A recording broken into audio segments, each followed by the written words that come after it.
Welcome back to the podcast, everyone. Today I'm with a very special guest, the one and only Jevon Alexander. Thank you. Thank you for having me, for real. Of course. The first thing I found when I was doing research on you was your old podcast, and it had me dying when you had the Avengers review. Oh, man. That must have been a long time ago. 2019. That was amazing. I was listening to it for the past couple of days. I was like, man, why even go see the Avengers movie when I could just listen to the review from you? You know what's crazy? You know what's crazy? What? I did this is going to be interesting when I say this. I did something on my YouTube a while ago. That's why I thought you were saying that. But there is a podcast person, Jevon Alexander. That's not me. That's not you? That's why I was like, for a second, I was like, I'm not even trying to play it off. I did do reviews for movies, but that was a long time ago on my YouTube. But I'm guessing now that you said Jevon Alexander, the podcast, that guy is not me, because I Googled myself to see where I'm ranking. Wow. And that podcast guy is not me. Really? He sounds just like you almost. That's wild. Really? Yeah, I don't have a podcast. That would be dope. Yeah, I don't. That's wild. That's interesting. Yeah, that is wild though. that I actually did review some movies, but that's why I said a long time ago. Wow. When did you have a podcast then, or like a review show? No, not even a podcast. I used to do it on my YouTubes, but I turned all those off because I didn't want my YouTube channel to show like when I was starting my channel, I did random stuff. So I did music reviews, movie reviews. So when you said that, I was like, man, Avenger, that was a long time ago if I did that movie. But that podcast, now that you said that, there is a guy named Jevon Alexander that has a podcast. That is not me. That's wild. I don't know a single Jevon besides you, so I didn't even know that was a common. Wow, that's why I wanted to see where I rank, because I just literally now checked my Google stats. Now, if you type in now, I should come up as the artist. Like I should be the only one more so at the top. But that podcast is a legit person, but it's not me. That's wild. You're probably you're from Michigan, right? Area. Yep.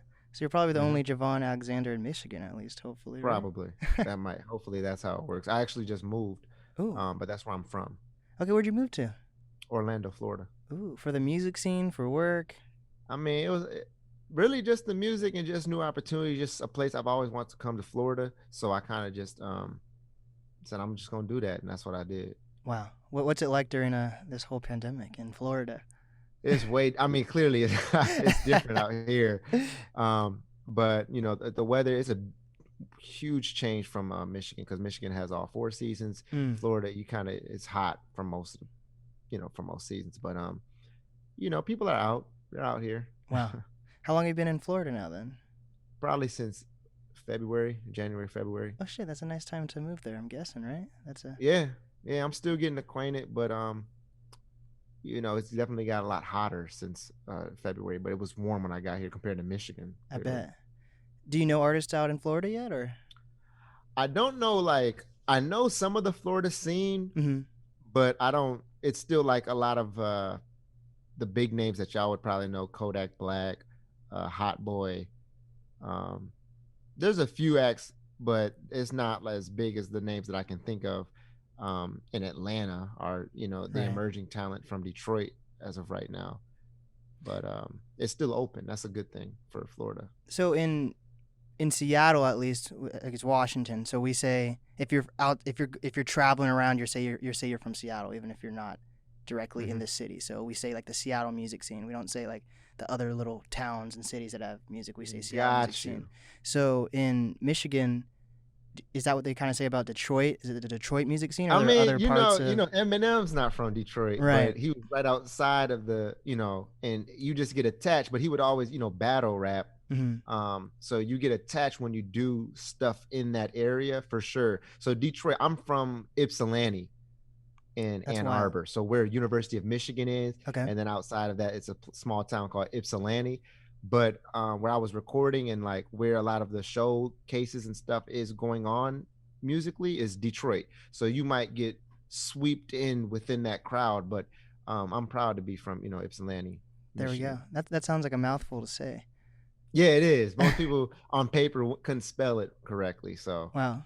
Are you the Uh, type of artist who wants to like shout that out in your music or make sure people know there's music you going know, out I there? Or? definitely like in my future videos, I definitely want to come back home to Ipsy, Mm-hmm. but whenever on my Instagram page, I went back and looked at my 2 open mics that I had out here in Orlando, Ooh. and both intros I definitely started off with I'm from a small town, Ypsilanti, Michigan. And then There. I have to say near Detroit because you're Uh, right, people won't know. Once I say Detroit, people are like, "Oh, what up?" Though they get hype, but they don't know Ipsy, so I have to like correlate it. But I'm proud to be from Ipsy, and I still correlate with Detroit in a sense because like I go there all the time. I was going there like my studio where I was recording. mm-hmm. People I was working with, they're from there. My dad and my whole side of my dad's family is from Detroit, so Wow. there's still Detroit there. It's just because I was born and raised in Ipsy. Of course, you still want to represent where you're from. So What's the like the fashion culture out there? Because I'm pretty sure that's where StockX is from, and that's where all the shoes and. yes, it is. I just found that out when I was walking downtown. Wow. I didn't realize that the building was there for that. I did not know that correlated. So I just kind of recently found that out. But fashion is emerging Mm-hmm. in Detroit. There's a lot of Detroit talent that when I go through pages and I see different people that I know from Detroit promoting some of these up and coming or solidified fashion designers. So Detroit definitely does have a fashion scene Mm-hmm.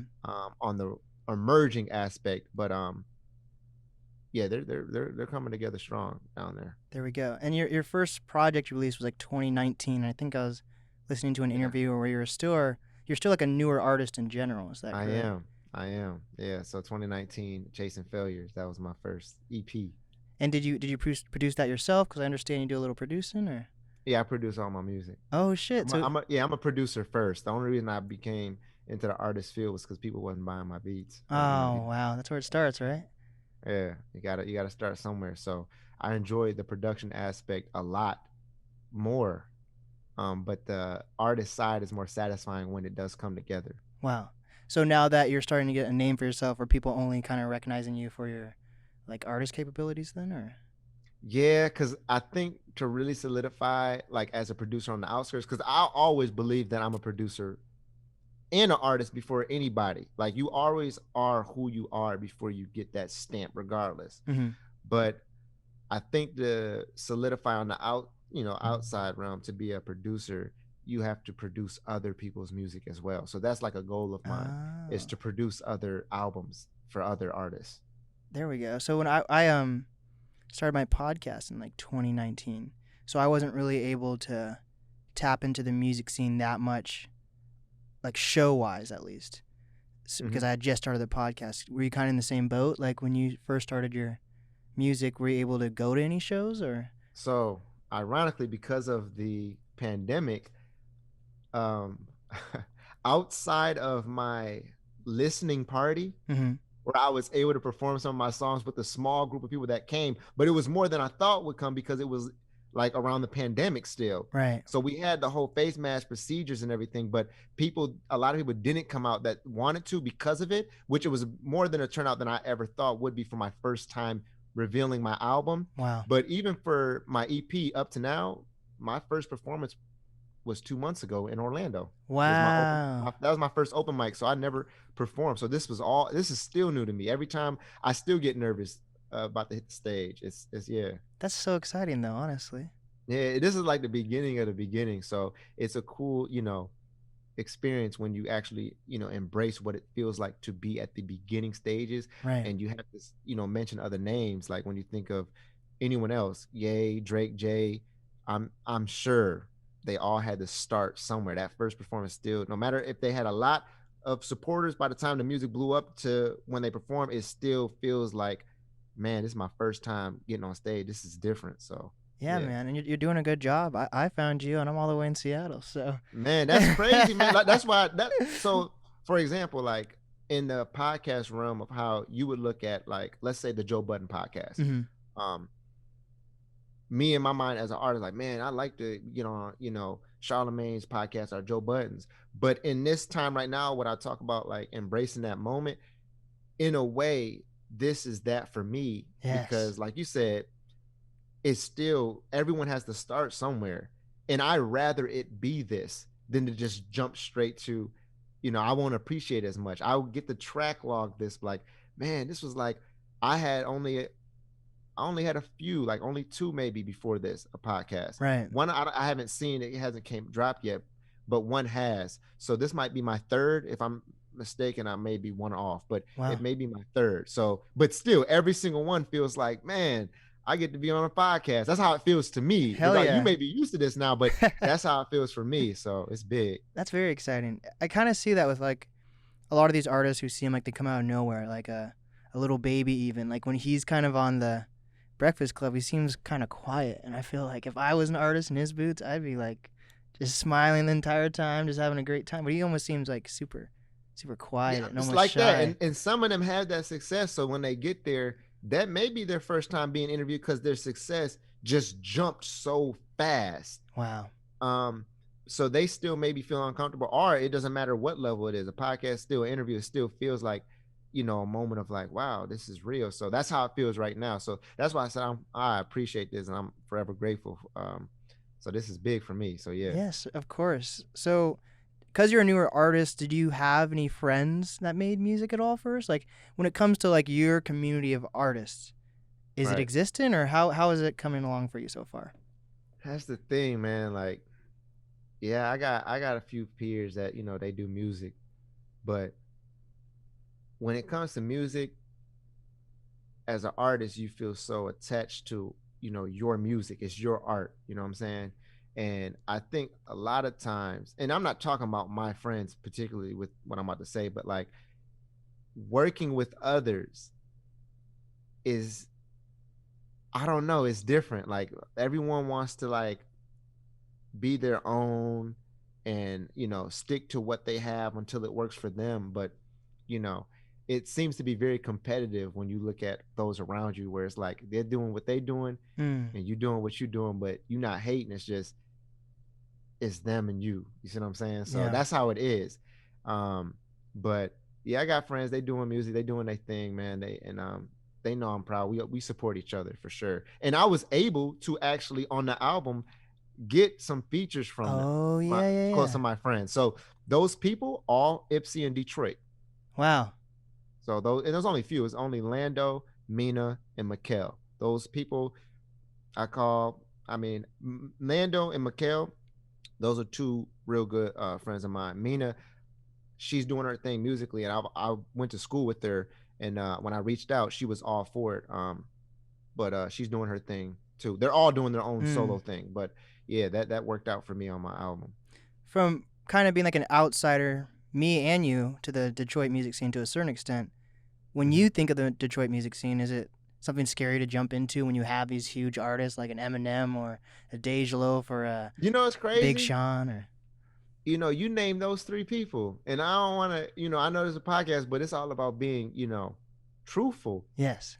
Those three people don't get the Detroit type scene as of now support you would think, because they're not quote unquote Detroit sound. Detroit now has a sound. Ooh. And right now the sound of the Detroit sound would be Sada Baby. Okay.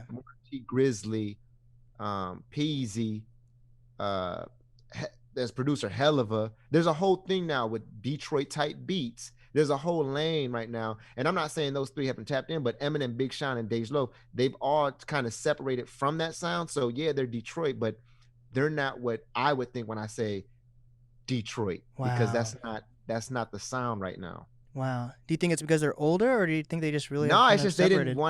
I don't know. Their art just stood out to me. And to be honest, that's why in a way they're at where they're at. Big Sean, to me personally, I would put Big Sean as the fourth Mount Rushmore of hip hop. When they talk of rap, when they say Drake, Cole, Kendrick, I always think that fourth person is Big Sean. He doesn't get the credit I think he deserves, but he's not someone I would say he does well for Detroit, represents them good. But as of the sound right now, you're not going to think of Big Sean when you think of Detroit.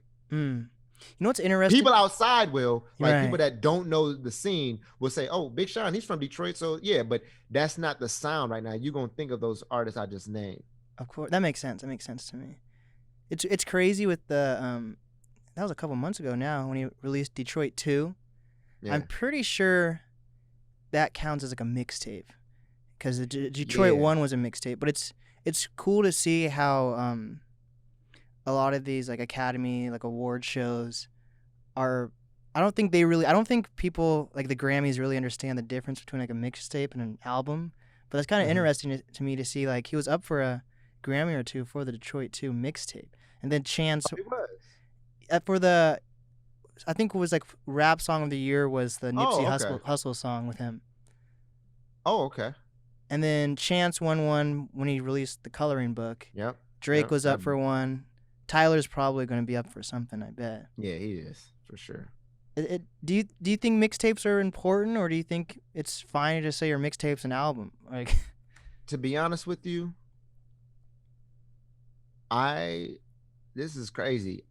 I almost want to call Balance project our mixtape. And I'm about to be completely honest here, and maybe other artists feel this way too. It's the fear of it not being what you think an album is worth. So it's easy for me to just say, "Oh, that's my mixtape. Wait till I get my first studio album." But realistically, I went all in and just accepted that this is my first album. But in my dream, you would think that my first album would be Grammy nominated. Like that's like the artist thing. Like I dropped all these mixtapes. Now the album's about to drop, and this is the real. But that's why artists now there's this whole joke where people, some artists, I'm not gonna say their name, but like there's these memes of like saying like you just dropped your first album. Like every album you said it was your first studio album. That's interesting. So everyone wants that perfect story, but no, this is my first album. I recorded at studio, shot to Benji, 3525 Studios. I mean, I got it mixed properly. So I'm going with this is my album. But in a perfect world, you would think that you want your first album be your first Grammy nominated type thing. But no, I like the work that I put into this. So and you got some major attention, Mamba Mentality. Oof. man, once again, that was man, that was definitely a moment for me. That was a dream come true. So um I'm doing pretty good for my first. Where were you when you heard of Kobe's death? I remember where I was exactly. That was a Man, wild experience for me. I was in my mom's basement working on music. Wow. I was working on a beat.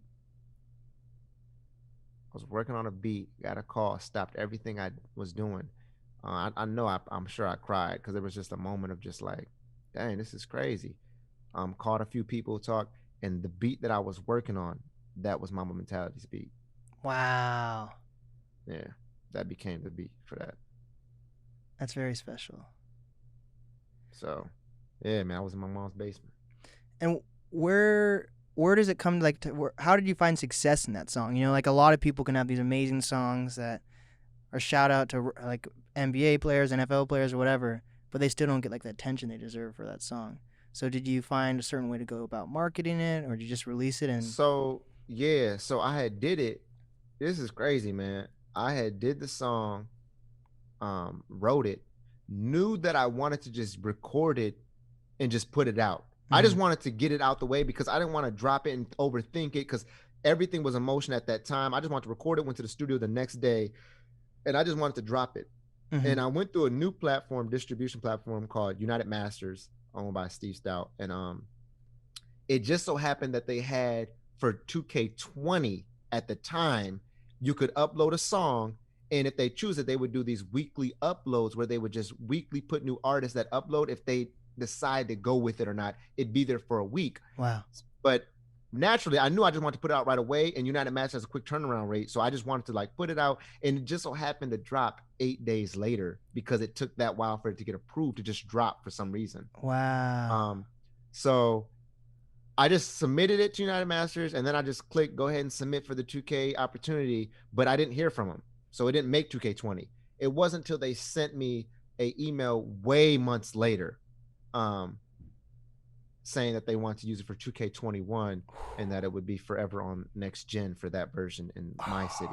So that's when I got an email randomly about that. For some, I didn't even submit for that. It was the next game. So that was a crazy moment for me. Yeah. Wow, that is crazy. And what was the reception like from other Detroit artists or just music That's in the general? thing. It wasn't like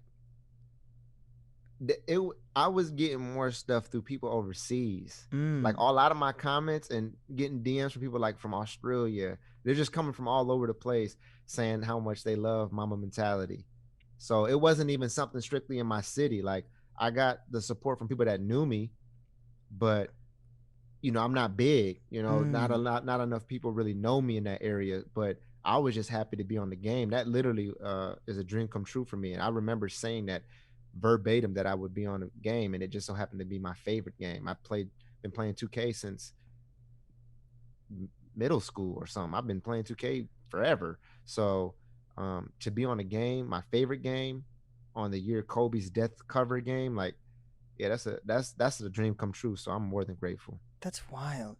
It's so interesting to see. Like, I've just realized, like in Seattle, you like Mm-hmm. think there's like these gatekeepers that you have to impress, and then you Yeah. realize after a while there's not really gatekeepers. I feel like there's gatekeepers like in LA, but like these major, like these, when you're part of a music scene, no matter where you are, whether it's big or small, you really think you need someone to see it for you to be famous. But that doesn't really matter. You just have to be on your own path. Yeah, man. And I think now, and I hate to say this because it sounds so cliche, but I had seen somebody tweet about this yesterday. Because my whole thing was like, oh, I got to move to Atlanta, which I did live in Atlanta for 2 years. Oh wow. I went to school there, so roughly 2 years. I was going to the Art Institute, and then I went to SAE Institute when I was out there. That's who I met. Where I met Mac, who engineered Chasing Failure. Okay. I Wow. recorded from my mom's basement, and I would send him the files. He engineered it. But my whole goal from there was to do that, but think that I'm in the Atlanta scene, I'm going to blow up. But somebody had just tweeted and talked about how because of social media, that doesn't matter anymore. And it sounds so cliche because people don't realize social media really is a game changer, but it really is. You just have to figure out by just doing the work, putting out good content, Mm-hmm. create different marketing, ideas, and just showing up, just meeting people. And Gary Vee talks about all the time. It really just comes down to, he did this thing recently, talked about people and patience. And his whole thing was, if you believe in what you got, you pretty much just haven't shaken enough hands yet. It's not about being gatekeeper. It's just so many people do so many different things that the more people you meet, the better chances it is that that person can help you get to the next person to help you get to where you're trying to go. That's really what Yes. it is. But social media is an unlimited way to actually come across that. Someone might randomly be on the right day, and it's not that you're looking for a gatekeeper. It's just the fact that people can really put you in a position to succeed. And it's not about where you're at no more. You can do it from anywhere. Wow. So when you released the music video, was that after it was already accepted, or did you think you were gonna? Nah. So I knew when I got the email, I hit my videographer up. Didn't even want to have to feel like I had to sway him. I'm like, hey, we got to shoot a video to this. But just so you know, why we should really shoot a video to this is I just got this crazy email. So Steven, he's the guy that shot the video with him and the team out in North Carolina, Often and Company. Shout out to them. Um, I just planned a date, went out there, and because of Mamba Mentality, people did love it because it became like a gym theme song for a lot of people workouts. Yeah. Personally, like I know a lot of people that threw that in their workout playlist, they would tag me. I'm like, wow, that's really good. They're doing that. So I built a lot of hype up with the video by showing that I was shooting a video for, which was not the idea until I got that email. And Wow. actually, people don't know this. An album was not the idea until I got that email because I wanted to work that push with being part of a project instead of me just doing singles, which I was going to go that route. So that kind of sparked me doing an actual album. I didn't record all the songs till after that. Wow. Yeah. That's awesome. Do you have people who are able to tell you like what works best, or right now are you still going through like a trial and error phase? I know for a fact I'm forever grateful for the album, Balance. And it's just it just means so much to me. But like my business partner, we always talk, if I spent a year on working on an album, I'm gonna spend a year promoting and marketing it, getting videos and just pushing it, doing songs and showcases, whatever I can. So I'm gonna be pushing it till the end of this year because I dropped in December. Mm-hmm. So I'm gonna be pushing it, and even furthermore. But I do know the Russ route, the artist Russ. He always talks about just the power of dropping singles, just doing a single route so you can guarantee that video, you can guarantee that push, and you're concentrating on one piece at a time. I think that is what I'm going to be doing after this, but I don't know yet. We'll see what happens. There we go. And you're about to release a new video. I just saw on your Insta. Video drops today at 7. Ooh. So yeah, today at 7 p.m. video for 1 in a Million, which is the last record on my album, which is also the title of my label that I signed myself to, 1 in a Million Records. That will be dropping at 7 p.m. today. Hell yeah. So tell people about this record label you signed yourself to. That's dope. Yeah, man. I always want to be a record label owner. When you talk about gatekeeper, that's a big word that we want to stay away from as a record label. A lot of people look at labels as gatekeepers because of these deals. You hear all these stories. If you're in the music industry, you know all about publishing stories of people just being sued, wanting to get out of the label. So I didn't want to go that route, and a lot of that was influenced by Nipsey Hussle, just being your own boss. So, I knew for a fact I wanted to. So when I got with my business partner, Chris, who I've known for a long time, he picked my brain with it, and he helped me get that together so that I can do it right, make sure I have my proper paperwork and everything to be official. So 1 in a Million Records is official, and I'm the first signed artist, producer, owner of my record label. So hell yeah. That's dope as hell. Yeah, man. Appreciate it. So now that you're a record label owner, what are you going to look for when it comes to other artists to eventually sign? Man, that's a good question. Well, it just comes down to, do you believe that you're 1 in a million? You shouldn't, everyone wants to question, what's going to happen if you do it, but just do it. It's all about just putting the work in. So I think my thing is something even that my dad, always taught me is, hard work beats talent when talent, fails to work hard. So yeah, it's really about putting in the work. If you look, I'm not trying to be the best judge. I don't want to say this to come off cocky or anything, but I don't think in the music industry, the most talented people are at the top. I don't believe that. I just believe that if it wasn't them being in the right place at the right time, because I don't want to knock people that kind of just got on real quick, but it really was just that they kept pushing. That's been a lot of success stories for a lot of people. I only believe, this is my only thing, and this is not taken away from this either, but I do believe when they talk about the 1%ers of in sports, I do believe the 1% of talent is actually in the NBA.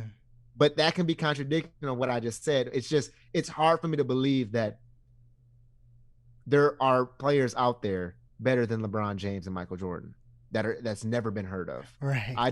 It's just hard to believe that. But in music, I don't know. There's a lot of people that would rather play a certain song or vibe out to something totally different that is no industry name. They find them on SoundCloud. There's a lot of talent that isn't quote unquote big or has name. So anything in the arts realm, yes, everything's perspective, but I believe that if they're in the industry, a lot of those stories of those people that did make it, a lot of them worked hard. Like Eminem worked very hard, but quote, Eminem also is 1%. So he's up there with the talent. But I'm just saying it does come down to just believing in yourself. I don't mind that long marathon growth that you hear from Nipsey. I think Rick Ross said in an interview that it took him 10 years of working on music before he got a penny. So when you see stuff like that, I don't care about the overnight success, and it won't be overnight. It just feels like that because nowadays I've learned 3 to 5 years of solid push. That's overnight success. Yeah. So that is, but nobody wants to talk about that. So for me to drop my EP, that was my beginner stepping stone, which I love to death. Chasing Failure, cool. Did my first music video from that EP, Like You. Then I figured I'm gonna drop an album, and my first time dropping an album, my song, my lead singles on it, my favorite video game. I can't ask for a better start. There's no way I'd stop now. Hell yeah, that's very true, and that's actually really dope that you're going to open mics. I know here in Seattle, is another thing huge. That nobody wants to talk about, but it is what it is. Like I just moved to a whole new state. I'm not gonna just headline my own show and get a venue and believe that people just gonna come see this guy. Like, no. So I'm doing open mics in this whole nother state, whole nother city where people are doing the same thing, and you meet network people, and you just keep doing it. Then you just keep creating that name. You gotta start. And it feels like, oh, it is late because I'm 27. You look at a lot of the people that blew up the Uzis or the other ones with the Lil, and you realize how old they were when they got on. Yeah. They were so young, and you think it's too late. That's not true. Music, that's not true. We still listen to Jay. So if Jay dropped now with no name, his music's still good. There's still a fan base for that. So my thing is, I stopped looking at the age and stopped calculating the time, and just like, no, like I gotta keep pushing. I just gotta keep putting the work in, and just don't give up. That's it. There we go. So tell people how you found this open mic. I think a lot of people don't even know where to start or even how to find open mics, whether it's in Florida or whatever city they're from. Yeah. So honestly, for this one, this event was putting it on Fusion, and they kind of put on these type of events, planning things like of this nature. And I found it by hashtagging Orlando open mic on Instagram. The Wow. hashtag tool is legit. When you hashtag showcase, artist showcase, or whatever city you're in, that's where I found a flyer.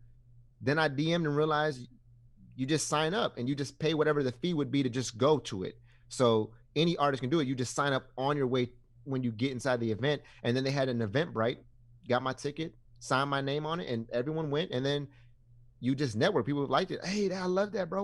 What's your Instagram? Oh man, we Wow. gotta work on something. That's just what it is. So I only did 2 so far. So I still do my search tactic that way through the Orlando area. And now that I followed enough resources of who they tagged, when they posted and who shared it, those other places do events. So I'm following the local bars. I'm following the local venues who put on these flyers randomly, like, we're doing an artist showcase, bring your best music, come, and I just go. That's what it is. Dude, that's dope as hell. Yeah. So what are some artists that you want to work with and artists you want to produce for? Man. I mean, of course I have my dream artists, like the big names, but really if I could give an ideal artist, I would really like to write and produce a ladies album. Ooh. For a lady artist, woman singer. That's like a thing that I would like to do, just to collaborate in that lane and like even work on my own crafts by doing that. But I mean, the artists that I got on my album, Lando, Mikhail, those my boys, and Mina. But I feel like to me, they're big artists. So, to me, you know what I'm saying? So I'm already honored to even have them. Obviously long, like in my head of like dream. Of course, I like to work, with Kanye, Drake, yeah. There's not a lot of people I can name that I wouldn't want to work with, like, because I'm a producer first. So me testing whatever artist lane that they're in, I would like to. I don't care if it's Normani, Cardi B. I mean, we can name any Rhapsody. You can name anyone that you listen to. I would want to work with The Weeknd, Party Next Door. I would just want to, because I'm a producer. So I just want to test my own with their sound and see what happens. But obviously, I'm cool with the come up phase and those around me that I'm able to work with. I'm more than grateful to even have that. I'm still waiting on me to be a feature on someone. That has not happened yet. Ooh. So that's going to be a moment yet. That's going to be a moment when it happens. I'm going to help you out with that. Are you open-minded to working with artists from different cities, or like when you think of working with artists? Even when I did the when Mamba Mentality dropped, there was a lot of reaching out to me of like other city artists that are coming up. Ooh. It's just like I told you, in the way that I'm programmed to work right now, I'm such in shows and marketing that I'm not even, my writing process is different. I'm not one of those artists that just kind of like come up and just rap real quick. Like my producer, I'm a lot more able and structured of like taking my time, but I can move quicker because I kind of already have an idea of how I'm doing. But my artists, people don't notice, like some of those songs weren't written in a day. They were spanned out of a month or two of just tackling at it a little bit at a time, because I don't force my lyrics. So I'm not even in artist mode right now. I'm Wow. in like business CEO, pushing the album, doing videos, doing podcasts. I need to find, I'm doing the same thing for hashtag. When you reached out to me, that even felt like a 2K email, Hell but yeah. really it's me reaching out through artist podcast. DM, hey, I'm trying to get all that squared away. So when people ask me, even still now, I'm not in artist mode right now. I'm not even thinking about getting on a mic. As a matter of fact, I pulled this mic specifically out for this thing. This thing been tucked away for the longest. I have not even dabbled on it since December. Wow. So I'm not even really in recording mode. I literally just set the mic up from me packing when I moved here. It was still in the box until you asked me to have it for the podcast. So Wow. I'm not even in my melody, writing mode right now. There we go. So from your producing side, if an artist wants to work with you, how would you describe your producing sound? Is it boom bap? Is it kind of jazzy? Is it more melodic? Man. So right now, obviously within the times, right now it's been more melodic because it's easy for me to get caught into what the sound is. But like I said, I'm a huge Kanye like studier. So, you know, I try to experiment all types of stuff. Like I'll make some rave music if I want to just challenge myself, which I did. So Wow. I don't really box myself into have like a specific sound, but if I had to say the most comfortable that I have most fun with, it's definitely sampling music. Ooh. Finding samples, digging in the vault for unheard names from 1960 and really just making it something. So that's my favorite. But I pretty much try to dabble in every genre art want to. Hell yeah. So tell me, you went to an art institute? What were you going Yeah. there for? Was it? I went to art institute to do the whole thing we were talking about earlier about thinking like, let me go to this area that's known for rap and I'm gonna make it because this is where it's happening and this is where I have to go. So I went to the art institute just to get my way there. So I'm in college. So that was my ticket to get over there. But I Wow. was going for sound engineering because I figured if I can get into a studio, which is a smart thing, I can network myself as the producer and artist because people don't know the engineers. If you want to use the word gatekeeper, I'll just say they really hold the keys to the connection of the producer and that artist that they are recording all the time. A lot of the engineers has gotten a lot of people placements because they are the plugs. So I Yes. was gonna go there to become one, but I actually don't enjoy the engineering process. The amount of patience these engineers have with these artists of like, do that again, do that again. Like it's so people don't understand. Like engineers have the most patience that I know in a lot of career choices because they have to really just put up with a lot of like, you know, just a lot of nitpicking and everything to be perfect, and they have to like really get the artist. If they're good, they're gonna help control the room of like, no, try it like this. Like my engineer Benji, he helped me correlate my breathing or different ways to say it. If I'm trying to fumble too many words, like those are great engineers. A yes man engineer is just trying to get you in and out and take the money. Like, yep, that was great, good job. Yep, goodbye. Like that's not the good engineers Right. that you want. I mean, they'll do their job and make it sound good, but the ones will help guide you if they know their stuff about music, they should be able to help mold the record. Yeah, that makes sense. So tell me about your love for Kanye. Have you checked out? Are you excited for his new album coming out on Friday? Yeah, I'm definitely gonna be tuned in. I almost want us to go to the listening party in Atlanta, but it's not that serious. I'm more of a person that just studies his music, and I think I mean I know he is a musical genius. Um, but I'm looking forward to it. I usually wait till after people post their tweets and stuff because I don't like Mm, being, you don't want to just give into too much social media and then you already presume it's like bad or something. I'm gonna let it die down and then I'm gonna give it my listens and try to see what I can take from it. there we go. One of my I was supposed to have another guest on today as well, and he had to cancel because he's going to the listening party. I'm like, oh shit! You better tell me how that went when I get you on the podcast. Then Yeah. that's Nah, dope. man. And Nah, yeah. I'm excited. he's back in his mask phase. Remember when he released Man. My Beautiful Dark Twisted Fantasy? He was Yes. always into those Yes. masks, and now he's back into that Yeah. phase. So Now you he's know back. something's Yeah, we'll see. We'll see. We'll see. His production, like I said, it's not that he gets the credit he gets as an artist now, which was his whole goal when he started. But his production, he is a producer. you can't take that away. Kanye has produced some of the greatest songs, music of all time.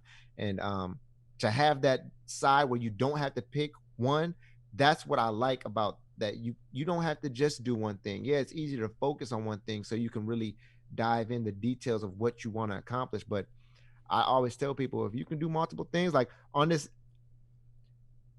in my upcoming producing, because I haven't stopped producing. Right. I have not had the mic out. I haven't stopped producing. There we go. The production that I've been working on lately is different than nothing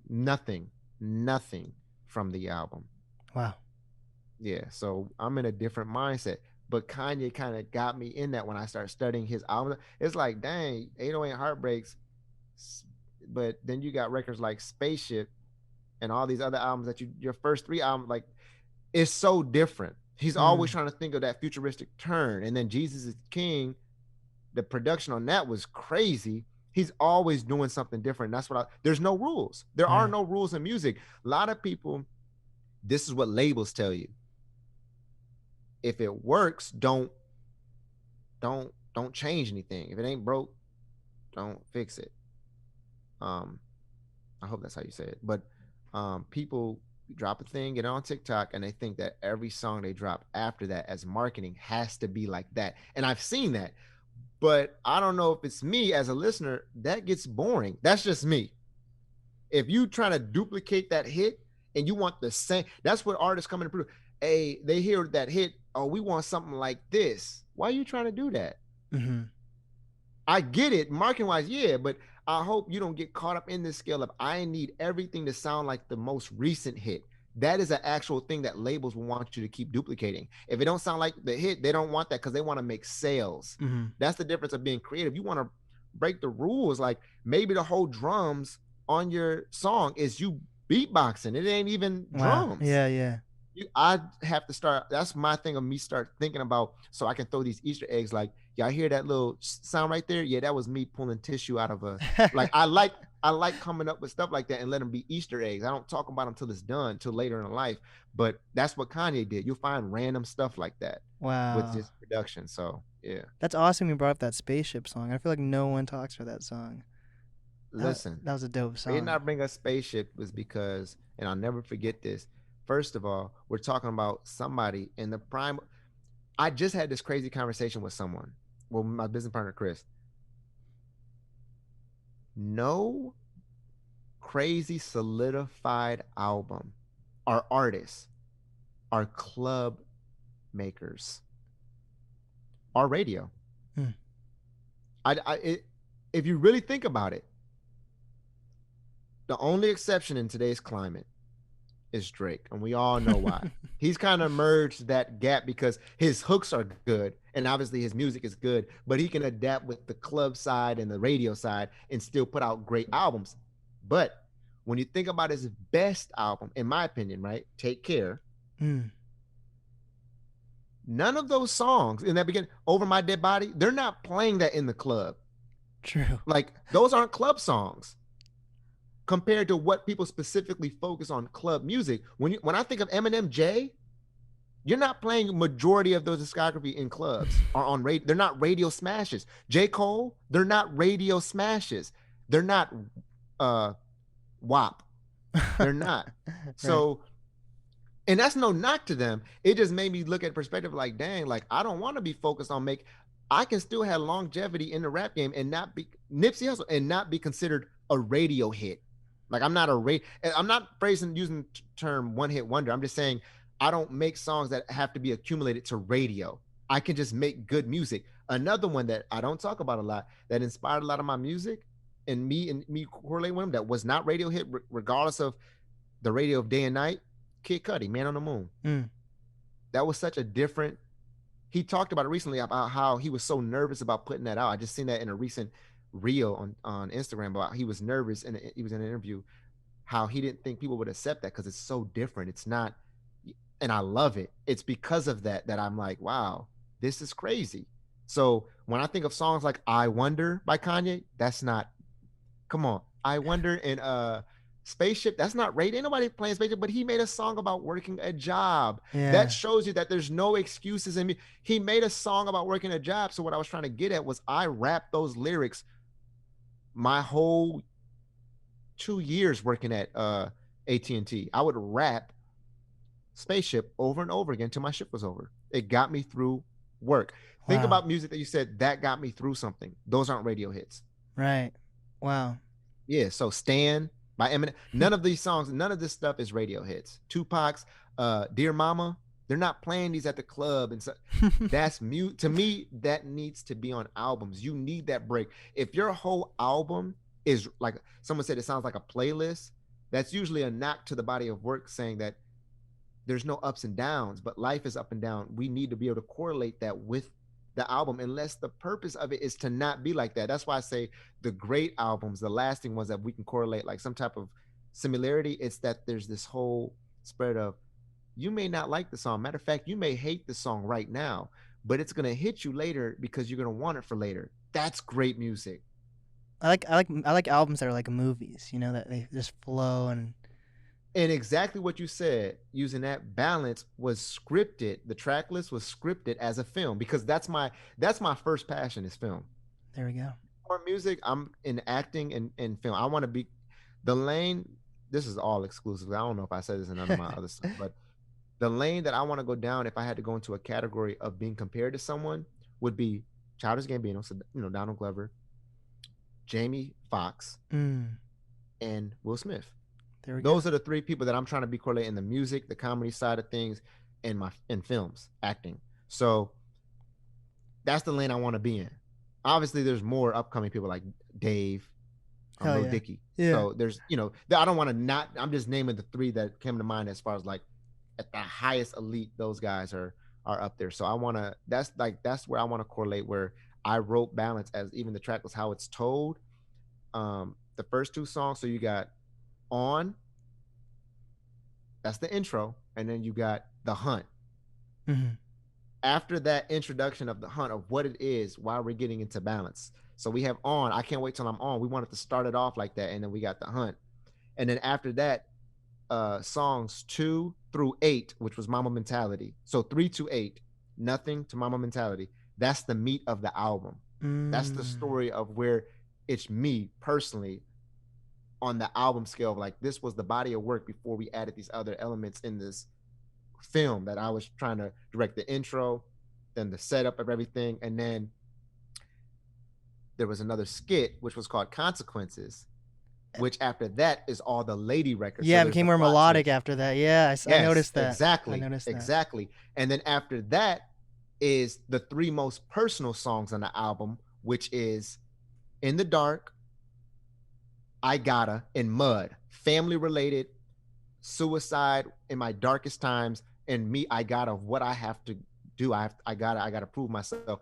That's where that is. And then we end it with 1 in a Million, which is the beginning of my life of it being the record label. So we ended with what the record label is going to be, opening to whatever's next. So 1 in a Million is the outro. So that's how I planned it for it to be when we were doing the writing out the track list. Wow, that's dope. Yeah, I enjoyed it. Do you think skits are dying out, or do you think there's certain artists that will always use skits? Man, see, another person you just had me thinking, Kendrick Lamar. Like, you're not gonna think of To Pimp a Butterfly and think of club or radio. That's what I'm saying. But that's good. But he's been able to get out. But his skits that he adds in his albums, like, I think skits are just, I'm not saying it's lazy. It's just people aren't thinking of them. Even in our time, I'm 27, so skits was a big deal for back then. Most people aren't even thinking of skits now because that's not a thing no more. But it's not like, but they could easily get creative and come up with a skit for the album. It's just, it takes more thought. You rather just put out some songs and call it a night. Right. But I think skits, I prefer to have skits or some type of storyline of talking in some of my intros and outros. Yeah. On the first song has my grandmother at the end. Yeah. Outro in the calling voicemail. You. Yeah. Clearly that was motivated, inspired after the fact, thinking that, oh wow, Drake did do that. With when his I think it was, I don't know if it was mom or his grandma that was talking I forgot which song on Take Care, but he did that. I like stuff like that. That shows more personality. It fit. And it's ironic because it fits so good that the piano on the outro, she just so happened to talk about when I used to come over and she would teach me the piano. So it was like it worked so perfectly. But I definitely want to keep incorporating skits and art, something of that nature into my music, so I can have those breakups and like film. Yeah, that makes sense. I think Kanye's Late Registration album had the best skits. Yeah, man, I'm telling you, man. I'm on a slave ship. And Yeah, like that shit was yeah. that's one of my that's my favorite Kanye album. He had Nas on there. Which could be literally up for debate because he has so many good ones, man. Yeah. So I definitely I would, you know, if not skits, interludes, bring those back. Yeah. Stuff like that. But I think there's other ways to break up some of like just the playing of music, just to bring something else in. So I want to continue to keep doing that. Very true. So for the fans and audience, what's some new things that's going on for you? I know you're releasing this new music video today. Anything else that's around the corner that people should expect? Today I'm releasing another video, but I want people to really know that music videos, visuals are coming out more frequently. It will be, but I'm also trying to big up my YouTube channel because I recently put together like some short skit film that I've been working on for the last few days. Just random. It has nothing to do with me as an artist, but I'm trying to tap into some of my directing and doing a lot of like editing and recording of film. So I want to let people know about my YouTube that I'll be posting different content outside of me as an artist, but it's all about content. So right now it's really just music videos, shows, and merch. Yeah, I got some merch ideas coming out for Balance that it's in the tuck, but yeah, I'm excited for that. There we go. What is some advice that you have for up and coming artists, creators, influencers? Man, just be yourself. Every day, when you so focused and you're so passionate about what you do, you're gonna have moments of like it either not working as fast as you want it to, or you just have the moments like, man, I don't know about this, and you question yourself. That is such a natural thing when you want something to happen on your terms. But the truth is patience. You just have to ride out those waves and keep putting in the work. If you keep working, let me just say this to them. I've never heard anyone ever say, I tried my best and it did not work. You never hear those stories because it isn't real. Right. You've only heard the stories of, I did it because I wanted to do it and I just kept going even when things got rough and things happen. You still keep going, and then they tell you that's how they made it. You've never heard someone say, I gave it my all and it didn't work, so I gave up. That doesn't exist. Very true.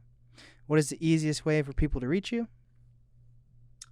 Man, social media. I think almost all of them is Jevon, Jevon Alexandr, Jevon Alexander, on all socials. And then obviously you can type in fully Jevon Alexander on YouTube and Facebook and find me there. So yeah, that's the best way. And that podcast is not his.